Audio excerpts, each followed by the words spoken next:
kanang tuhod ko. Madalas po siyang kumikirot pag naglalakad po ako, saka umuupo po sa mababa.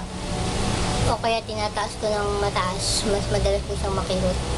Ano po kaya mainam? Dok, 37 years old na po yun. Oh, mukhang ang bata, no? Kasi yung boses niya po eh. Hindi. Yung itsura rin niya, mukha siyang bata. Ano, Kuya Jun, dapat sabi mo mag-exercise siya ng tuhod. Yung Yun, tinatawag natin pare-pareho quad tayo dyan. strengthening exercises or VMO strengthening exercises. 7 lang yun.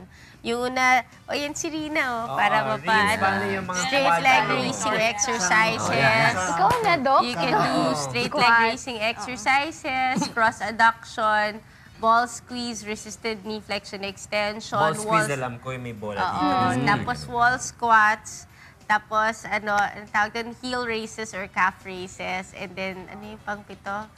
Nako, yan Nakalimutan ko na. Ay, glutabos. Tapos, ano ba sinabi ko? Lunges, Tinuruan mo wall eh. squats, lunges, and calf raises. Ayun.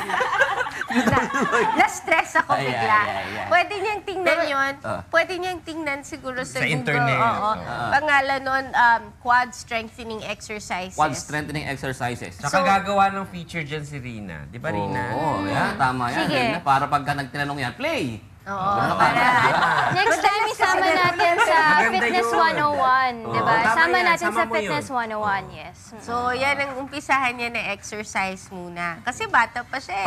Para saan ba yun, Doc? Ano yung ginagawa? What's the benefit for that? sinistrengthen mo yung quadriceps mo. Yung quadriceps, Yung muscles tirabi dito natin around si the knees. Lito. Ayan, si Ay, Lito. si Lito, yan. Oo. Yan. Buhay na naman si Lito. Oo.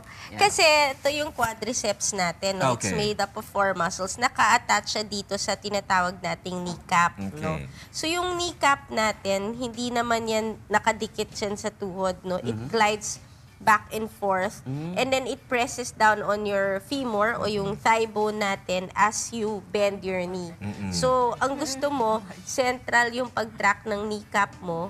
Hindi siya nag-wiggle, hindi siya nagwa-wobble. Tapos nasa gitna lang para hindi ganitong lakad natin. No?